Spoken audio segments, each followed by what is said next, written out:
So I've come to talk to you today about something I think that's very personal. And it's different for each one of us. And I'm going to talk to you today about the power that's in you. I'm going to talk to you about why you are here. And the reason you are here is very simply this: to create. Everything about you is a creative force, and creative intelligence, a creative beingness. From the very breath that you breathe, that very first breath, to the breath you're breathing now, you are that same creative power. You've never become more of it. You'll never become less of it. You are always that creative power expressing and experiencing itself. And that power is creating through our thought that is right here where we are, the summation of everything we've had. So that young child, let's take Blake here. Blake is a young man. But he's only had so many years in this physical form, so his mind is not as clouded as, say, a mind like mine that has all this other influence. So he's more pure to his ease and receptivity into the creative power that he is. So when Blake sets his mind on an idea that this is what I'm going to experience, what I'm going to express, it just flows forth from him because he has a belief. It's innate in him not to doubt. It is through the doubt that we have all of the consternation, we have all of the confusion, we have all of the pain, we have all of this stuff that just mucks up our lives because we take this intellect and we allow it to control us instead of going to our heart, which knows.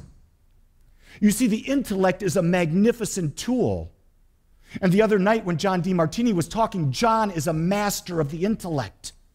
But what John doesn't talk about is, he doesn't talk about his spiritual connection, but he has it because he knows it. And he meditates on it. So there's this other aspect of knowing who you are, the heart-centered, the God presence, and then coming forth and using the intellect. And when we talk about this idea of believing, when we talk about this idea of changing our thoughts and that, what are we really saying? We're saying we're changing our vibration. So I want to focus on that for a second, because I think we forget that all we are is energy. Every aspect of us is energy, and energy is vibrating as us, and to the degree that it's vibrating, it creates the physical form, it creates the experience. So if you look around this room, you will see that energy is vibrating differently as everything here. There is no two energetic vibrations that are the same. Does that make sense? And so with 7 billion people on the planet, that means that there are 7 billion people vibrating in their own unique way. And when DeMartini talks about the idea of vibration, he's talking about the idea that the difference really is where are your values? See, he believes that what you value in your life determines a vibration which is unique to you. And when you have that vibration can only attract to itself that which is like it. Does it make sense? If you have polar opposite energies, they cannot come together. I use a very simple example of this. There are days when I'll be down in my office and I'll be working and I'll hear Jean will have come home from her office and I'll come upstairs and I'll say, hello, how are you? And I'll feel the energy that she puts out, and I will either go to her or I will simply say, I'll talk with you in a few. Because I go to feel the energy, and when I feel the energy is not a vibrational match, there's no point being together. The point is, how do you shift and go into that vibrational match? And so what we do is that that time of afternoon, that late afternoon, tends to be a meditation time. And so when she comes home and she's not in the frame, I know her next step is going into meditation. And when she goes into meditation, she creates a different vibration. In turn, I will have already just vibrated, so I'm already in that vibration. And when she's done, I can come upstairs, and where are we? We're in a similar vibration. And when you're in that vibration, there's no conflict. There's none of this stuff going on. Because so many times, do you remember how many times in relationships when you're not there, what it's like? I can remember when I was in the corporate world, and I would come home from the office where I'd have a long day, a 10 to 12-hour day. And Jean would have an 8 to 10-hour day in her office. And then we had 2 little boys that we were raising at the same time. And the first thing she would say to me when I walked in the doors, do you know what happened with Steve? Or do you know what happened with Matt? And that went on for a couple months. And finally, I had to look her in the eyes and say, do you know what? I'm going to ask you with all the love in my heart not to tell me any problems when I walk in the door.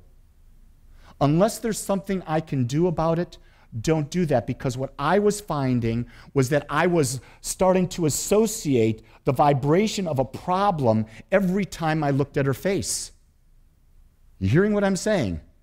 So what I was doing, I was taking my perceptions that I was having based on my experience, and I was tying those, I was anchoring them, as neurolinguistic programming would say, when I saw my wife.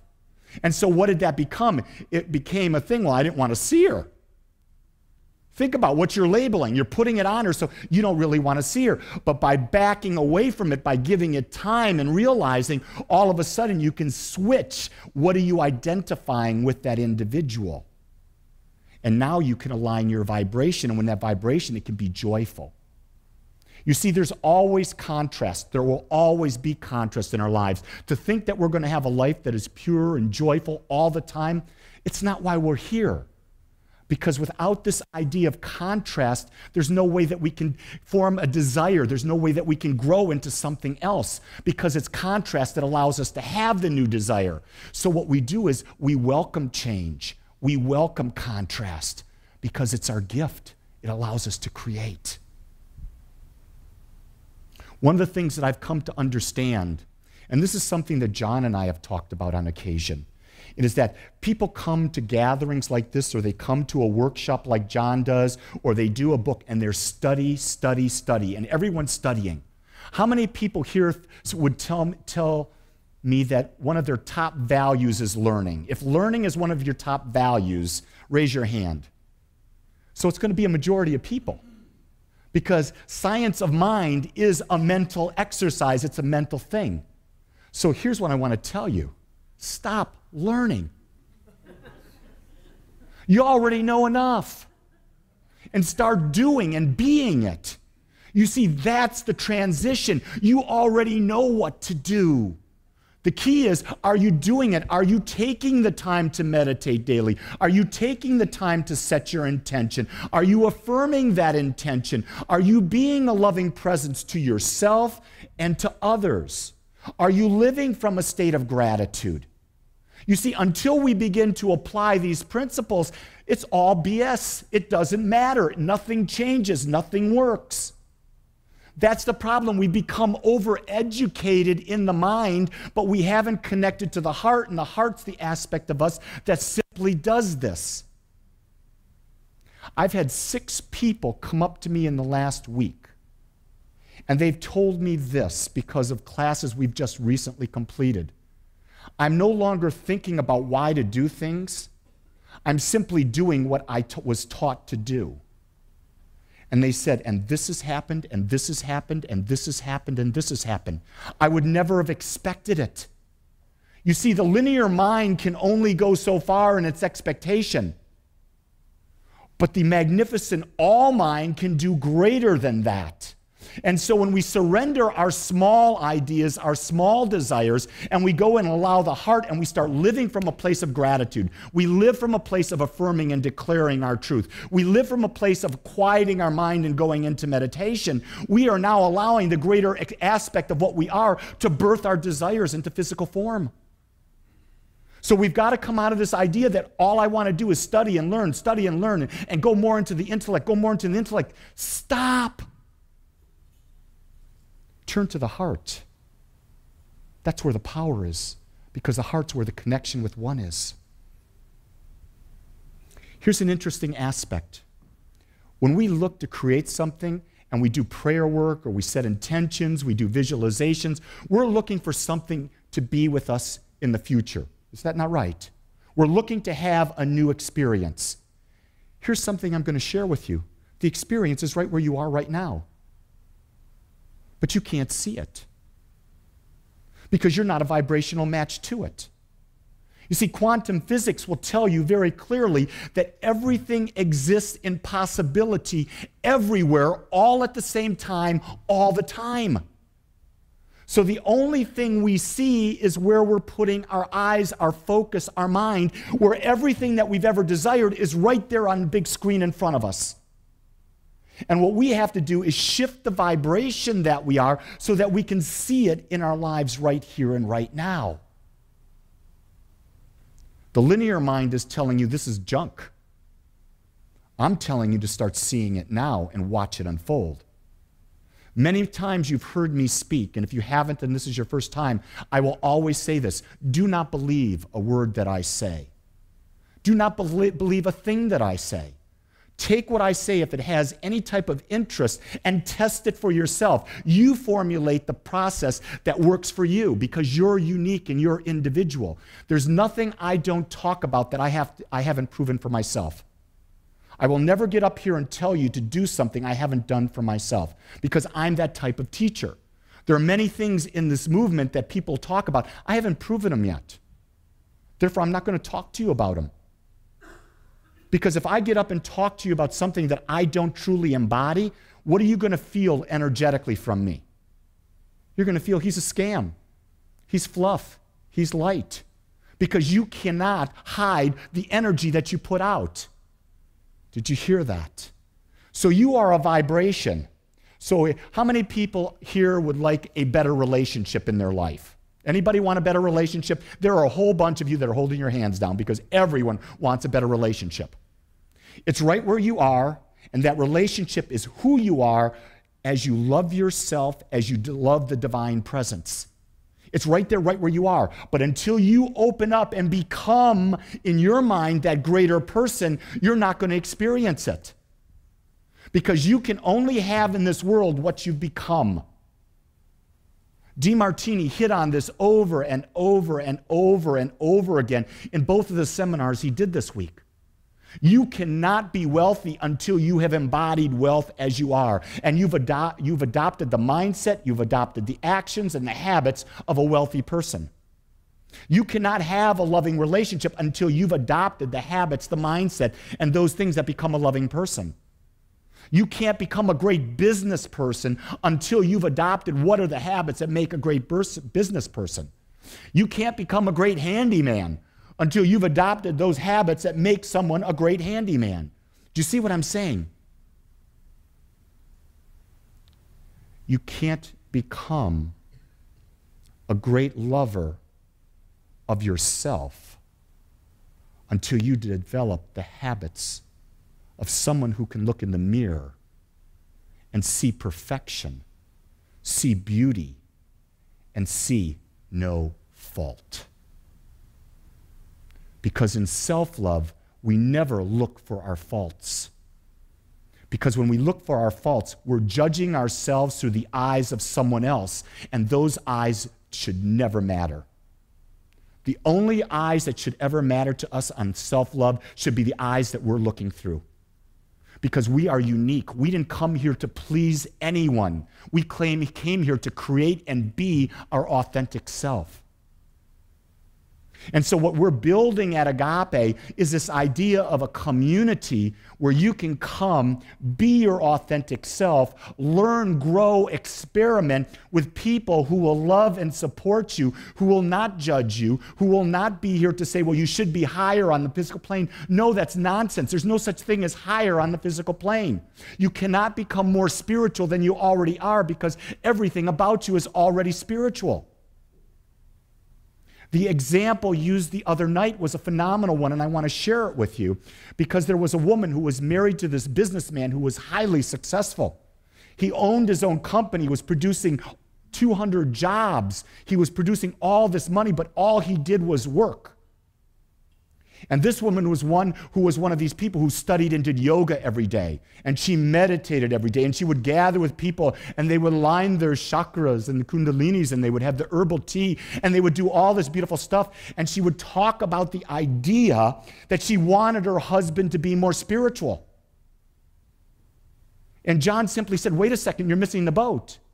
And she didn't understand. He said, everything is spiritual. She says, no, he's got to do this. And he said to her, he says, tell me about your husband's job. And the husband's job was that he employed 200 people, that he had hundreds of thousands of customers worldwide. And the products that he used were making life better for millions of people. So what he is saying, what John said to this woman was this idea. So your husband's out there. He's providing an avenue for 200 people's families to live a life that they choose. He's impacting lives all over the world by the product he's doing. He's allowing you to have a life where you can live in freedom and be the magnificence that you are. How can you be more spiritual than that? She got humble because she didn't understand. See, she was assuming that the only way she could be spiritual if someone lived by her values. And he had a different value, and his value was a perfect value for how he lived his life. Because you see, God didn't decide that there's something spiritual and something not spiritual. The only person that can decide is you, because you're the only judge in your life. An idea of a spiritual practice has one purpose. It's to develop a state of expectancy. So I want to talk about that because when we expect something, it becomes our experience. So we meditate at Agape. Meditation and prayer are the two pillars upon which we build our spiritual practice. There's no way. So if you don't know about this, sign up for Foundations class and you'll get to understand this. Or wait and just come on Sundays, feel the meditation, and when you're ready, take a class. But the idea is meditation. In meditation, you quiet your mind. Because you can't set a new expectation if the old expectation is alive and bubbling. But when you're able to quiet your mind a little bit, you're making room for something new to happen, something new to move in. And that something new, when you're consciously doing it, you implant the seed. And the seed is you want to put a new expectation in. So then we come to the idea of affirmative prayer. And affirmative prayer is simply recognizing our power and using that power and directing that power to building a deeper and deeper and deeper expectation. So when the prayer actually shows its demonstration, it's not even thought of, oh, I demonstrated. Oh, it's a miracle. No, it's natural. You see, there's nothing miraculous in this world. Everything is a natural process of building expectation. And as expectation becomes greater and greater, we have a new experience. Gratitude. When we look at the idea of gratitude, what are we saying to the universe? That everything in my life is great. That I've got this to be thankful and this to be thankful. We're affirming everything that we've created up to this point. And then when we're mature enough and we go to a point beyond and we say, I am gratitude for that person who divorced me, or that person who stabbed me in the back, or that person who did this to me when I was a child. When we can be grateful to that, for that, what we're saying to the universe is that I now understand that everything I've experienced in my life has made me the man or the woman that I am today, and without that, I would not have the awareness, the consciousness, and the ability to be the magnificence that I am. You see, all forgiveness work is not about for others, it's about for ourselves to recognize that we can never be hurt by anything outside of ourselves. The only thing that can hurt us is our own perception of what happened. And you can make that in any aspect of life, whether it be murder, rape, you name it. Because if you go back to the idea that there's one power, one presence, it's infinite, that means you are it. You cannot be hurt. It's only through the physical spectrum, the physical mind, the physical awareness that you think you're hurt. But you're going to live forever. You will always be. You've always been. And in that context, all this is an experience of becoming more aware of that. That's a mouthful. And if you've had that type of deep hurt, I'm not here to minimize that. I'm here to say there's hope to go beyond it, and that it's your natural calling to go beyond it. And it can be done because I've seen it, I've witnessed it.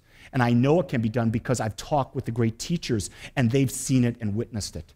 John DeMartini does this all the time through his breakthrough idea. I mean, last year we were in the breakthrough experience, and the trainer went out and found this woman whose mother had died the day before, and she was in there crying in grief. And he brought her in front of a group, and she sat up in front, and he did the experience, and when she left, she was grateful for her mother's passing. She no longer had the misery and the hurt about it, because she saw the joy of her mother, that her mother chose to leave, that it was time for her to leave, that her mother was this great thing, and there was no pain to be had. It took 50 minutes. 50 minutes of doing a process. How much time do we spend worrying instead of learning how to heal ourselves, to put these things behind us? You see, that's where the intellect comes in. When the heart knows what it wants, the intellect can help us use the process to create the clearing so that we can set the intention. Here's a fascinating thing.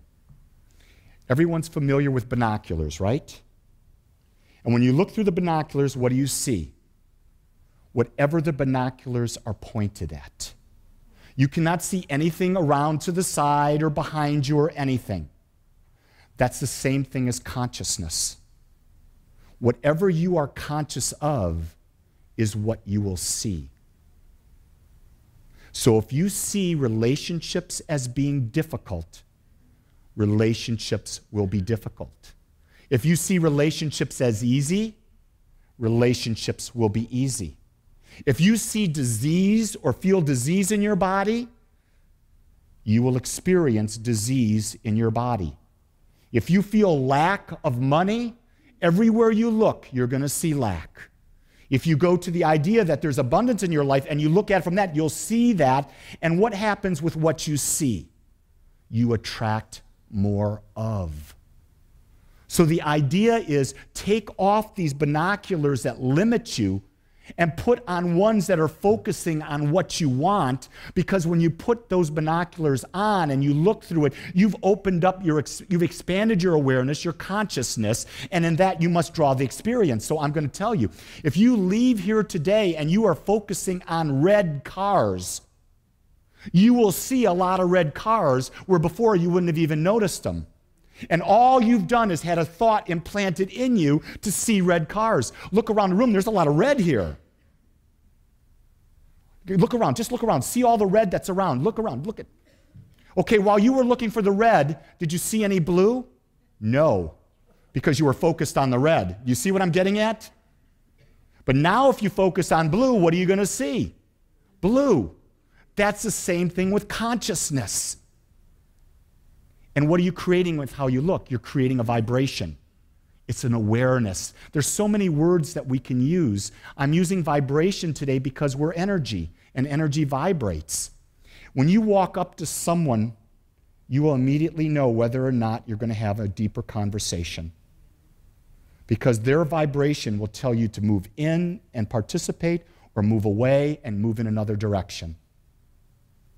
You will know a business opportunity by how you feel as you go into that business opportunity, because it's going to feel right, because it's going to allow you to use your creative juices, your creative abilities to create. And when you create and you provide that greater service, money must come to you, because when you're doing your highest calling, the universe must give more. So the idea of wealth is about how can I give greater service to greater numbers of people. That's true as an entrepreneur. That's true if you work for a corporation. Because as an employee, the more you give, you become more valuable. The more valuable you become, the more you will receive.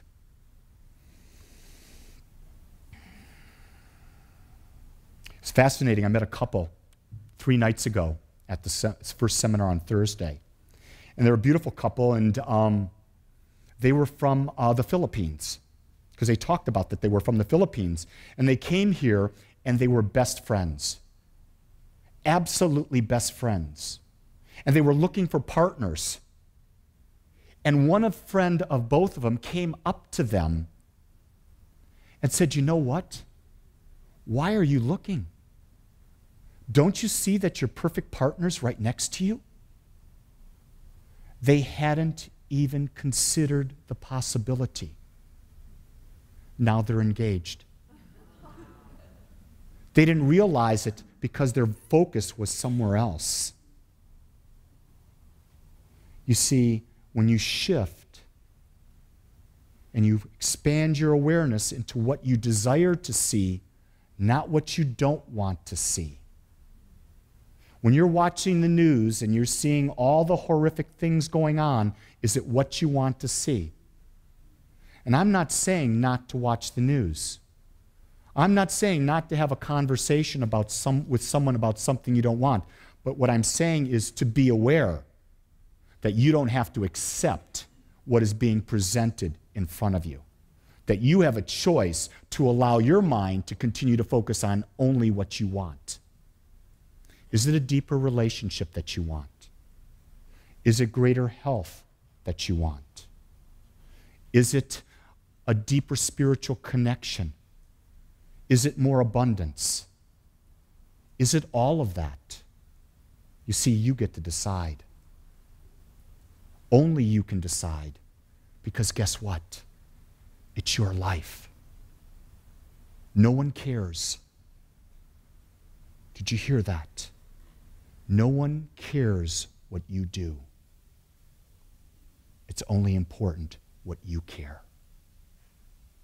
Because if God is what we believe God to be, God has given you and I and everyone freedom. And if God gave us freedom, it doesn't care, because it knows that we cannot be hurt. We cannot be any less than. We will always be great. And when we die, we go back to that.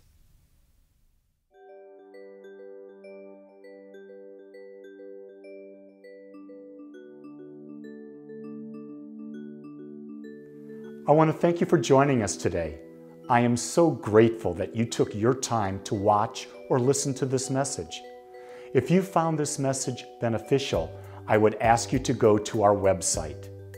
Once there, click on the Contribute button and experience the joy of conscious and purposeful giving. It is through your gifts that we are able to bring this message to the world. I would also ask you to please share this message with anyone you feel might benefit. Again, I want to thank you for joining me and the Agape community as together we bring joy to life.